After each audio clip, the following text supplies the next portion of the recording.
Europe 1.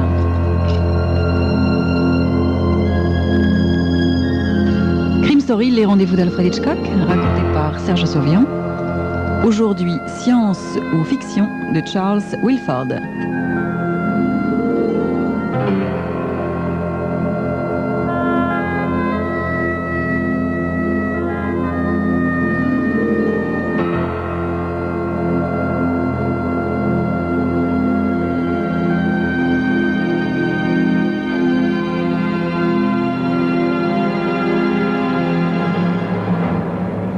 Et d'abord, d'où est sorti le vieil indigène expert en alectriomancie?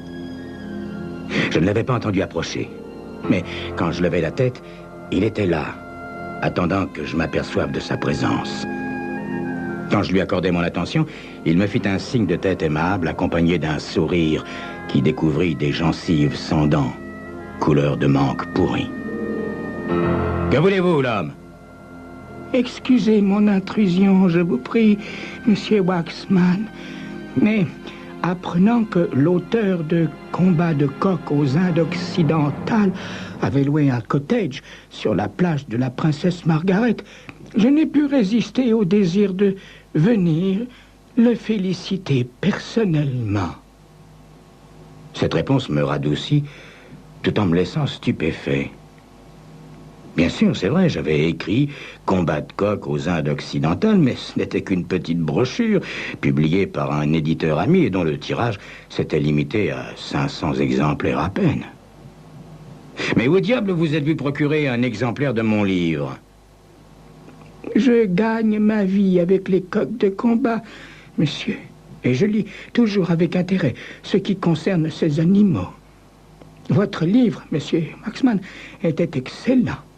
Merci. Mais j'ignorais cependant qu'il y eût encore des coqs de combat à Pékin. Ah non, je ne m'occupe pas de combat de coq, monsieur Waxman, mais je m'intéresse à un art qui en dérive, l'alectriomancie. En effet, oui, c'est bien un art dérivé des combats de coq. Mais j'ignorais aussi qu'en notre ère atomique, il demeura des adeptes de l'alectriomancie. Mon coq a fait des prédictions passionnantes au sujet de l'atome, monsieur Waxman. Si le cœur vous dit de me rendre visite un de ces jours, nous pourrons parler de ces découvertes. À moins que vous ne désiriez une consultation personnelle. Non, non, je n'ai pas besoin d'un coq de combat pour savoir ce qui va m'arriver, l'ami. Si je ne me mets pas très vite à mon roman, je vais me trouver à court d'argent et je serai obligé de retourner aux États-Unis pour chercher du travail, c'est tout. Votre œuvre n'avance pas comme vous le voudriez, monsieur? Ah non, c'est le moins qu'on puisse dire, elle n'avance pas du tout. Il doit y avoir une raison, monsieur Waxman, et seule l'alectriomancie... Je coupai court à l'entretien avec le vieil homme et rentrai chez moi. Tout en buvant une tasse de café, je réfléchis à cette bizarre rencontre et j'en vins à la conclusion qu'elle pourrait peut-être me fournir la base d'un article. Bien sûr, l'alectriomancie est généralement considérée comme une science fausse. En voici le principe. On trace sur le sol un cercle autour duquel on inscrit dans l'ordre les lettres de l'alphabet. Et on place un grain de maïs sur chaque lettre. Un coq est ensuite attaché par la patte gauche à un piquet planté au milieu du cercle. Et au fur et à mesure que le volatile picore le grain de maïs placé sur une lettre, celle-ci est soigneusement notée jusqu'à ce que la réunion des lettres forme un message. J'étais certain qu'un article sur l'alectriomancie intéresserait bon nombre de lecteurs et j'avais besoin d'argent. 3 jours plus tard, je décidai de rendre visite au vieil indigène. Celui-ci m'accueillit chaleureusement et m'invita à admirer la vue. À 12 kilomètres de là, apparaissait la masse volcanique de Saint-Vincent. Et derrière nous, au sud-ouest, les îlots des Grenadines. Ils brillaient comme des émeraudes. Vous avez une vue magnifique, monsieur. Oui, nous l'aimons beaucoup. Nous? Oui, mon coq et moi. Ah, c'est vrai, oui. Mais dites-moi, j'aimerais bien le voir, ce coq. Le vieil homme émit un sifflement discret Et le coq, sortant de la cabane qu'il partageait avec son maître, vint nous rejoindre dehors. On dirait un coq de Whitacre. C'est exact, monsieur Waxman. Sa mère était une poule de race, venue tout droit de la jungle. Dites-moi, puisque je suis ici, je pourrais en profiter pour le faire travailler. Je vais changer de vêtements, monsieur Waxman. Et il partit en boitillant vers sa cabane. Je n'étais pas préparé au changement d'accoutrement de mon hôte et je tressaillis légèrement quand il réapparut. Un turban de cotonnade d'un blanc sale entourait sa tête chauve et il portait une salopette de travail bleu à manches longues, boutonnée jusqu'au cou, qui était garnie en abondance de petits morceaux de feutre rouge représentant des cœurs, des piques, des trèfles et des carreaux. Ah, voilà un costume unique en son genre, monsieur. Monsieur Westcotting. Deux lunes Westcotting. Votre prénom est Deux Lunes et votre nom Westcotting? Oui, en quelque sorte. C'est un nom qu'on m'a donné lorsque j'étais encore un petit garçon. J'avais 10, 11 ans à peine. Mon père m'avait emmené à Saint-Vincent, de l'autre côté du Chenalet. Quand je suis revenu, mes amis m'ont demandé ce que j'avais vu là-bas. Saint-Vincent aussi a une lune. Ai-je répondu? Et depuis, on m'a appelé Deux Lunes. Deux Lunes Westcotting attacha le coq de Whitacre à un piquet à l'aide d'un morceau de ficelle brune et se mit à tracer un large cercle autour de l'animal avec un bâton pointu. Puis, il se mit à tracer les lettres de l'alphabet à l'extérieur en se déplaçant dans le sens des aiguilles d'une montre. Maintenant, monsieur Waxman, le plus difficile est fait. Quelle est votre date de naissance, monsieur? Le 2 juin 1919. Il faudrait parler un peu plus fort, monsieur Waxman. Mon vieux coq devient sourd et je ne crois pas qu'il vous ait entendu. Je répétais ma date de naissance à voix plus haute, en détachant nettement les syllabes à l'intention du coq. Deux Lunes Westcotting se mit à marcher autour du cercle en sens inverse des aiguilles d'une montre cette fois, laissant tomber un grain de maïs exactement au centre de chaque lettre. Puis, il vint s'asseoir à côté de moi et, de son bâton pointu, fit un petit signe au coq. Le volatile se mit à chanter, fit volte-face et becqueta le grain de maïs placé sur la lettre M. Le vieil indigène inscrivit un M sur le sol, puis le fit suivre d'un O, d'un R et d'un T, au fur et à mesure que le coq picorait des grains sur chacune de ces lettres. Après avoir avalé le 4e grain de maïs, le coq revint au centre du cercle, s'appuya avec langueur contre le piquet et baissa la tête. Nous attendîmes un autre mouvement du volatile, mais il était évident, d'après son attitude apathique, qu'il en avait assez. Peut-être n'a-t-il plus faim? Nous allons bientôt le savoir, monsieur Waxman. Le vieil indigène défit la corde qui entourait la patte du coq et emporta celui-ci hors du cercle. Puis, il éparpilla à terre quelques grains de maïs et libéra l'animal qui se mit à gratter le sol et à dévorer les grains comme s'il était affamé. Vous voyez bien qu'il avait faim, monsieur Waxman. La lecture est terminée. Le coq nous a donné 4 lettres. M-O-R-T. Mort. Votre prénom ou votre pseudonyme serait-il Mortimer, par hasard? Bah non. Je m'appelle Harry Waxman et je n'ai pas d'autre prénom ni de pseudonyme. Avez-vous un parent ou un ami dont le prénom soit Mort ou commence par cette syllabe? Non. Personne. Ah, c'est dommage. J'avais espéré... Espérer quoi? Et que ces 4 lettres M-O-R-T ne signifiait pas ce qu'au fond de mon cœur, je savais bien qu'elle signifiait. Ces 4 lettres assemblées forment le mot « mort ». Et... Eh bien, faisons un nouvel essai. Une autre fois, si vous le voulez bien, monsieur. Ces prédictions représentent pour mon coq un effort considérable et je ne peux pas lui permettre d'en faire plus d'une par jour. Demain, alors? Demain, peut-être. Je tirai mon portefeuille de ma poche. Combien vous dois-je, monsieur Westcotting? Rien du tout.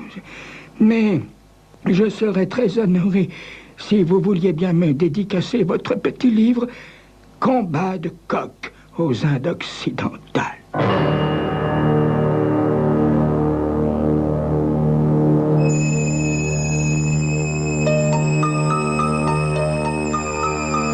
La prédiction du coq allait-elle se réaliser? C'est ce que vous saurez dans quelques instants.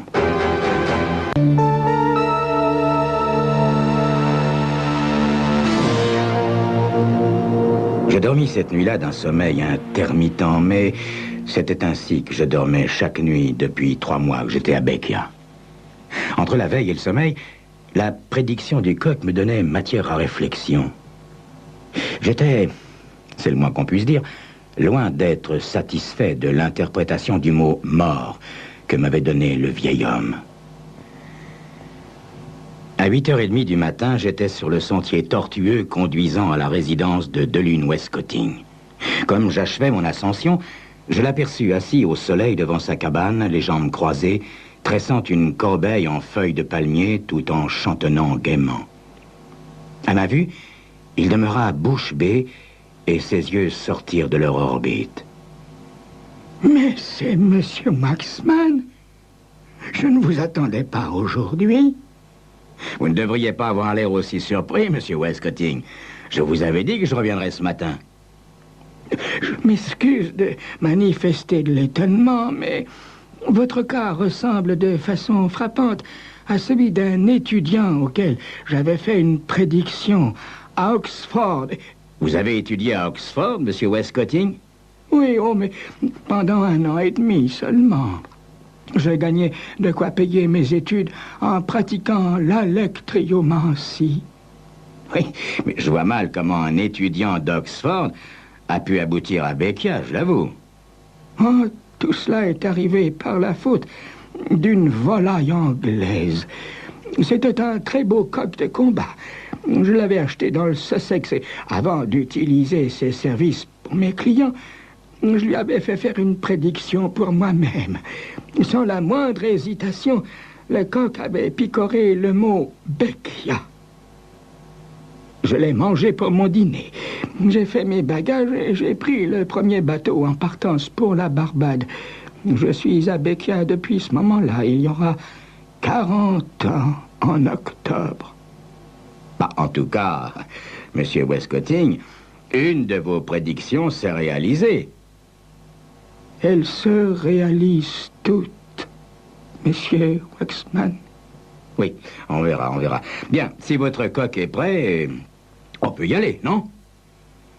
Westcotting tendit la main droite. Ce sera $10, payable d'avance, monsieur Waxman. Le déroulement des opérations fut identique à celui de la veille. Delune Westcotting échangea son short bleu en guenilles contre son costume de voyant et son turban. Puis, il attacha le coq, traça le cercle et les lettres de l'alphabet aussi soigneusement que la première fois. Sur un signe du bâton pointu, le coq picora les lettres M-O-R-T. Mort. Puis s'arrêta. Après avoir poussé un cocorico sans grand enthousiasme, le volatile s'appuya contre le piquet et pencha la tête, son bec touchant presque le sol. Je n'arrivais pas à comprendre comment le simple fait de picorer 4 malheureux grains de maïs pouvait le fatiguer à ce point. Attendons un moment, monsieur Westcotting. Peut-être va-t-il continuer. Je vous en prie, monsieur Waxman. Non, ça n'est pas une question d'argent. Résumons la situation, voulez-vous? Mon coq a fait pour vous 2 prédictions identiques et très nettes. Mort. Supposons qu'au cours d'une 3e lecture, mon coq choisisse les lettres J-E-U, je, comme jeudi, ou bien V-E-N-D, vend, comme vendredi. Vous voyez tout de suite ce que ces lettres sous-entendraient. Or, aujourd'hui, nous sommes mardi. Quels seraient vos sentiments demain, mercredi, et jeudi, et le jour suivant, vendredi, jour fixé? Pourquoi? Pour la mort. Enfin, je suis encore jeune, monsieur Westcotting. Je n'ai pas encore 40 ans. Je ne suis pas disposé à mourir. Il y aurait bien une possibilité, monsieur Waxman, mais j'hésite à la soumettre à un homme doué d'aussi peu de foi que vous. Soumettez-la moi. Je vous en prie, soumettez-la moi, monsieur Westcotting. Avez-vous entendu parler de lobby des Indes occidentales, monsieur Waxman? Oui, je crois que oui. C'est une sorte de fétiche ou d'amulette, n'est-ce pas? Oui. En un mot, donc, je possède un hobby capable de tenir la mort à distance pendant un temps indéfini. Faites-le voir. Attendez, pas si vite, monsieur Waxman. Comme tous les fétiches, amulettes ou gris-gris, l'hobby n'est efficace que sous une condition. La foi. Une foi aveugle et inébranlable. Tant que vous aurez confiance en l'hobby, vous conserverez la vie. Non pas une vie éternelle telle que vous la promettent vos hobbies chrétiens, mais la vie pour une période de temps raisonnable. Je crois. J'ai la foi en votre hobby. Donnez-le-moi, monsieur Westcotting. Vous êtes un jeune homme impulsif, monsieur Waxman. Cet hobby a de la valeur et avant de vous le remettre, je dois éprouver votre foi. Mon hobby vaut $175. Il y a quelques heures seulement, donc, j'étais assis devant une table à l'hôtel, contemplant d'un œil morne le fond de mon verre, quand Bob Corbett vint prendre place en face de moi. Bob Corbett est un fonctionnaire britannique que les besoins de son service amènent à faire de fréquents voyages dans les îles, si bien que le gouvernement lui assure à Bekia un logement permanent. Et tout à coup, j'éprouvais un violent désir de me confier à Bob, désir auquel je cédais impulsivement. J'avais trop longtemps gardé pour moi mes sombres pensées. Dites-moi, Bob, avez-vous jamais entendu parler d'électriomancie? Et je lui racontais toute l'histoire. Vous vous êtes fait avoir, mon vieux. Le vieux Delune Westcotting a une réputation bien établie dans l'île. Ce vieux filou et son coq qu'il a bien dressé ont été cause d'innombrables plaintes auprès de l'administrateur de Saint-Vincent de la part de touristes furieux. Le coq, voyez-vous, est entraîné à picorer le mot « mort ». Et le vieux a réussi à vous rouler avec son gris-gris et son boniment. Vous avez été refait, berné, possédé. Vous, un New-Yorkais. Alors ça, c'est le plus drôle. Je quittai brusquement la table et courus le long de la plage jusqu'à mon cottage. J'allumai ma lampe à pétrole et m'empressai de dénouer la lanière qui m'entourait le cou.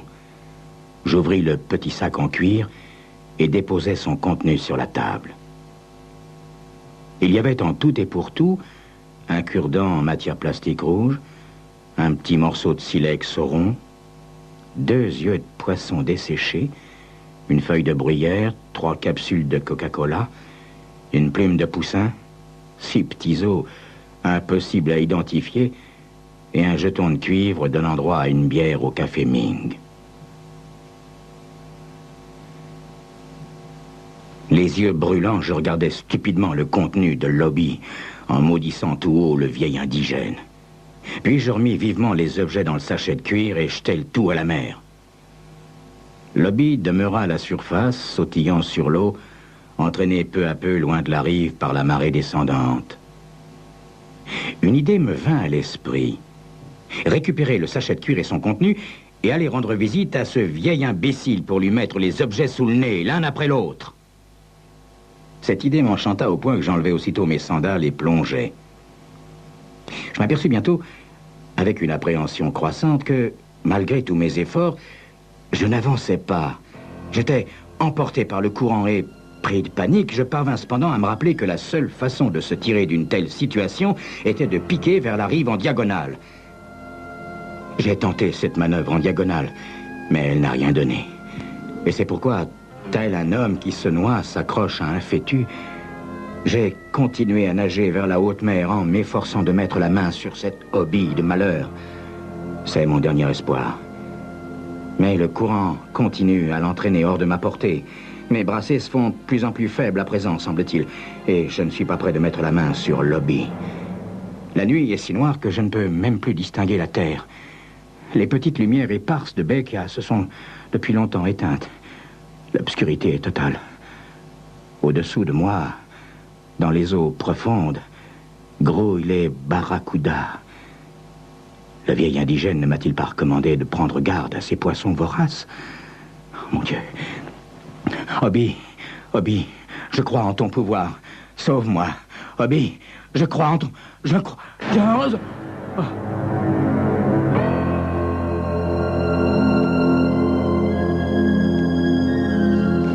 C'était Crime Story, les rendez-vous d'Alfred Hitchcock, racontés par Serge Sauvian. Aujourd'hui, science ou fiction de Charles Wilford.